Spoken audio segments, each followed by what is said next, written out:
Tee moved, ball up in the air, good contact. The golf ball went to the right, more than we want. That club face had to be a little bit open. That's right. So we got to get that thing less open and more closed. I'm going to let that thing close. I want it to almost hit your left knee. I want that club to come in so it's closed. That ball's going to go so far left. Is that better? Way better. Straight. Straighter, yeah. It's okay. That one was way better. So still, it went right of our target, but it didn't go as far right as before. So we still have got some ways to get that club face square, but that was way better.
Gripping it with those last three fingers of that gloved hand. That right hand is passive and on vacation.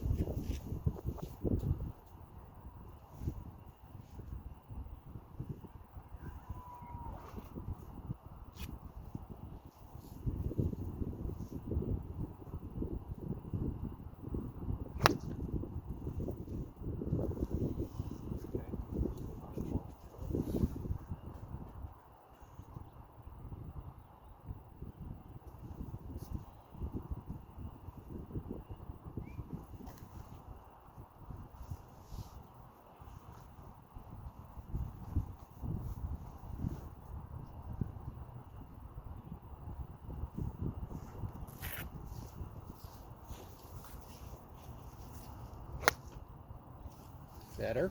Good. Okay. What was that?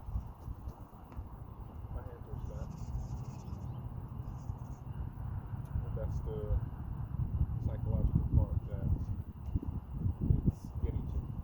Okay. So when I'm coming this way, I don't ever feel like I'm not like committed to any shot. Even when I'm coming down, it doesn't feel like my body's committed to it. Okay. But then as I'm here, I'm making contact. The ball is going, but I mean, that shot still took off to the right a little bit, but it wasn't the normal. Okay. So you can put your hands on there. So show me what is comfortable to you. Show me your grip where it's comfortable to you. So I've recently started trying to lock more, but Okay. I've been basically in the past on a baseball. And I know that puts a lot of pressure on my right hand as well, but it's like I feel like I have a hold of the club, but then I hit it and I'm here. Okay. So I know that to close the club face, I need to be there with it. Yeah.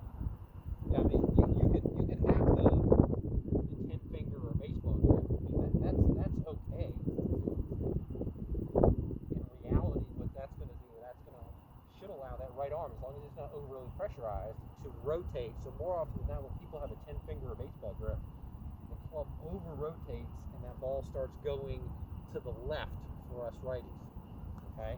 So in your case, that ball is going to the right with that right arm, right hand, all that pressure, and that club face coming in open. So all we're really trying to do is soften up that right arm, and the less that right hand is on top in that weaker position, the more baseball grip, it could be overlap, it could be interlock, it could be any of those, but we're just trying to get that right hand to be less here and more softened up and more underneath, so it allows us to rotate it through. So if you were, could you line up with a baseball grip? Yep. So when you have your baseball grip, Uh-huh. your right thumb, actually I have to get this way so I can make sure it's still there. So it's not necessarily that they're stacked in a row, they're just over. My right thumb? Yeah, your right thumb is... Right, it's on the left side of the grip. Okay. So that's a good, so the if I understand you correctly, the stack means both thumbs are down the spine of the grip. Yeah, so when I stack, both of my thumbs are aligned, right down the spine of the grip, yep. Mm-hmm. And then yours, which you were just there, your right thumb is coming a little bit over. It's on the left side, yeah. On the left. So now everyone's a little different. But now when I see people, when they put them right down the spine of the grip, baseball, overlap, interlock, whatever it is, I found and I see and I feel a lot of pressure with that. That's why I don't see a lot of people with the thumbs right down there, because it builds and it adds a lot of pressure.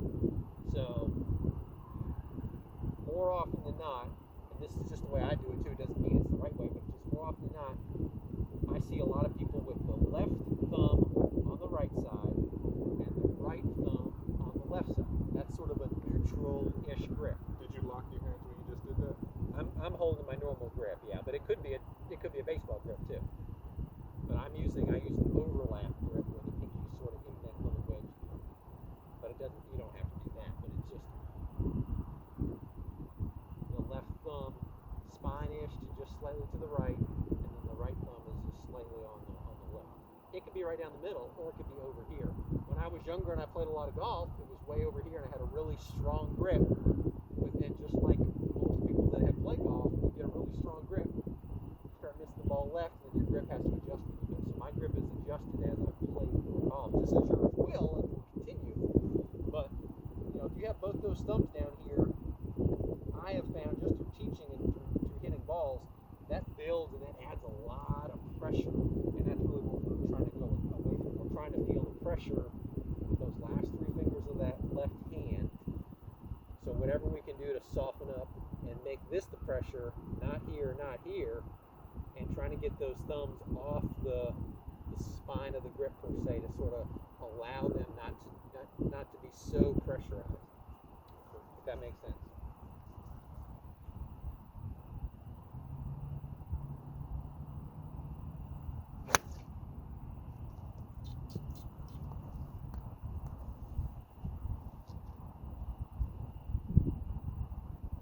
That baseball grip, you can have that overlap grip and interlock grip. The pressure of that right arm, Joshua, that's where I see the challenge of that club face being squared. So all that pressure on that right side and that right arm, trying to soften that guy up a little bit. Get it to go away. Well, that's a work in progress.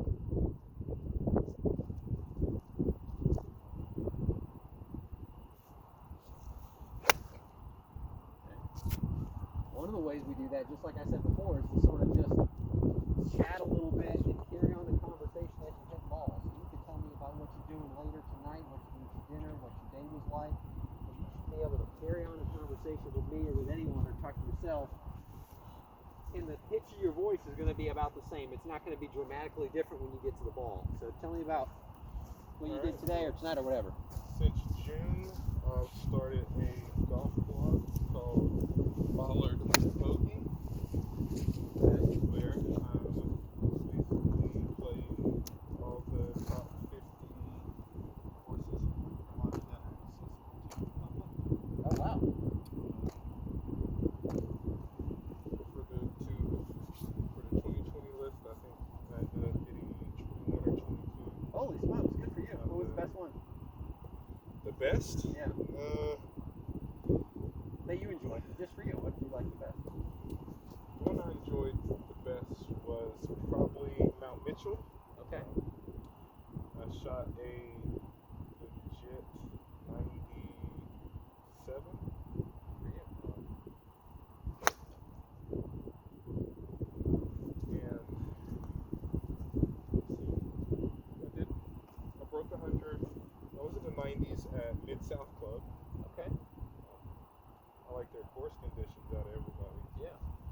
fairways basically was the same length as the rough. Okay.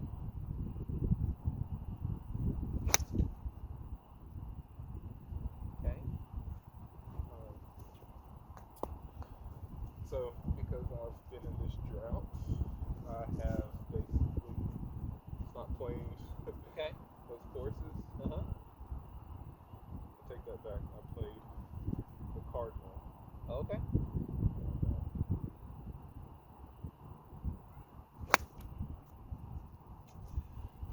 Let's see. So doing that.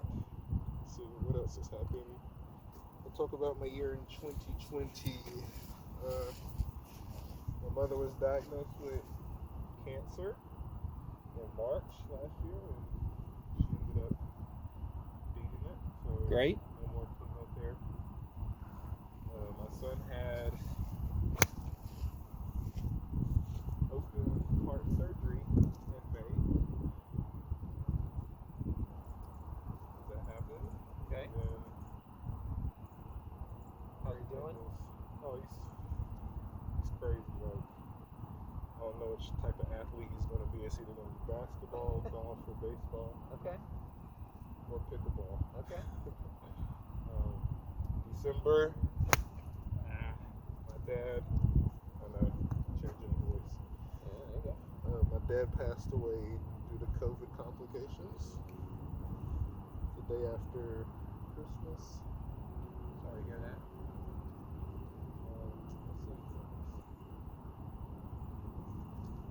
I have less stress from being at this rural school than I did at home. Okay. Actually, last year, or the year before, I applied for Jordan High School, and I was a finalist, and Oh, wow. they ended up going with the principal. Yeah, there's a woman there now. I'm sorry, assistant principal. Okay. Yeah, she just received Principal of the Year. Oh, really? Yeah. Okay, awesome. Even with that one, I'm like, I feel like when I'm here, I'm turning, but it's like the ball would go that way if you did. Uh-huh. So,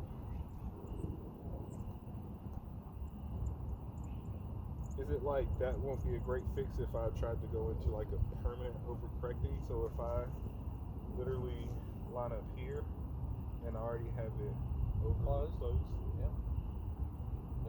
There's no rule book, so I mean I would definitely, if that helps you a little bit, you can definitely start with that. And just like I said about the grip, as you continue to play golf for months or years, your grip will probably adjust a little bit, your setup will adjust a little bit, your ball position will adjust a little bit.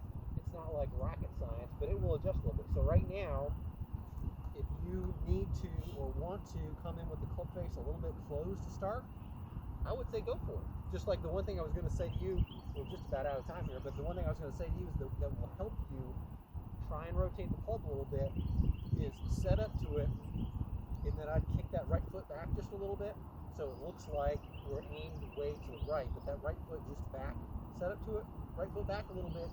It's going to help us bring the club sort of a little bit lower and a little bit more inside versus right now with that right arm so pressurized and so tight, you get the club lifted up, which is not what we want, because that's going to come down sharper and going to be open. So we're trying to get that right foot back just a little bit, and then I would experiment with getting that club. It's going to be a little bit more in to out, and we're going to be able to rotate a little bit. But you can definitely close it, start to close just a little bit. But you did a great job there, Joshua. Just in those half a dozen balls we hit when you were chatting a little bit, some pretty good shots, right? Some better ones. I mean, the ones that we hit didn't make good contact and or went to the right. You know, we're starting here a much more of a static position.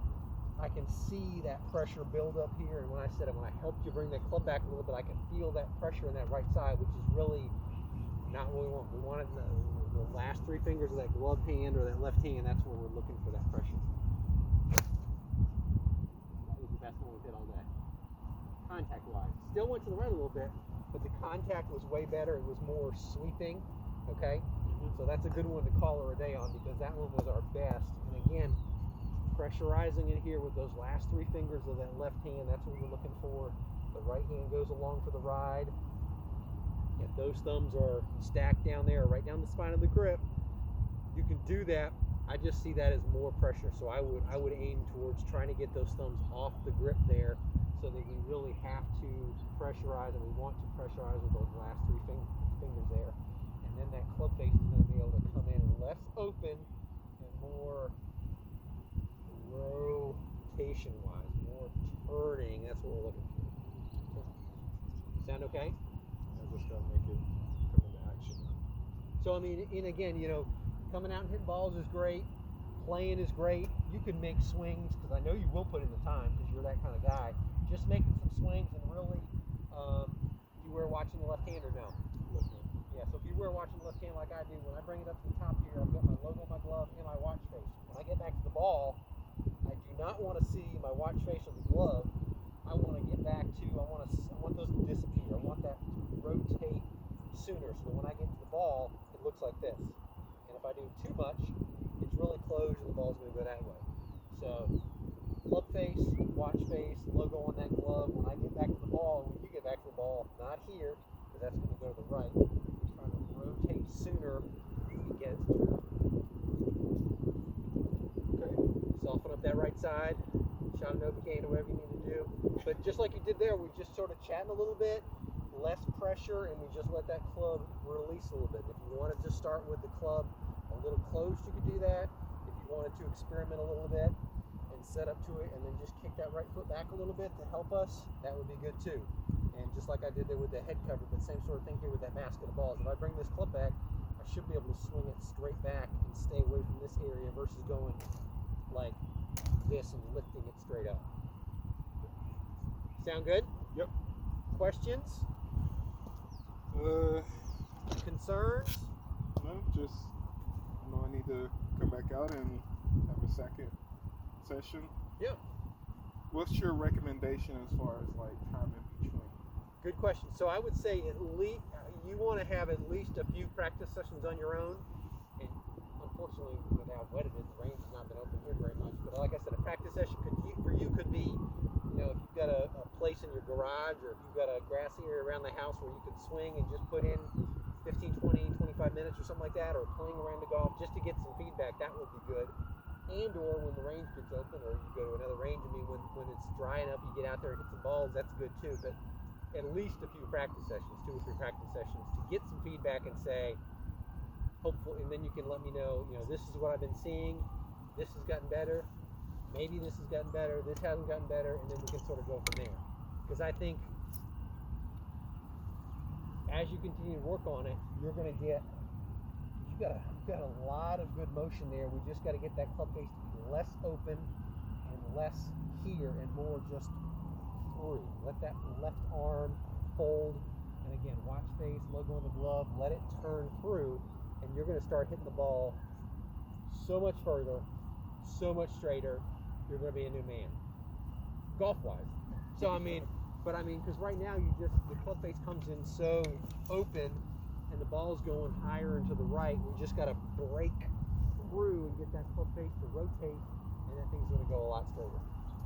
Okay. And I'm going to get my the rest of my March here soon, and I'll send that to you, availability-wise, and we can sort of go from there. Let me see. Yeah, this is only March the 1st. I was like, what day is it? Yeah. This is March the 1st. It's hard to believe, but we've had some.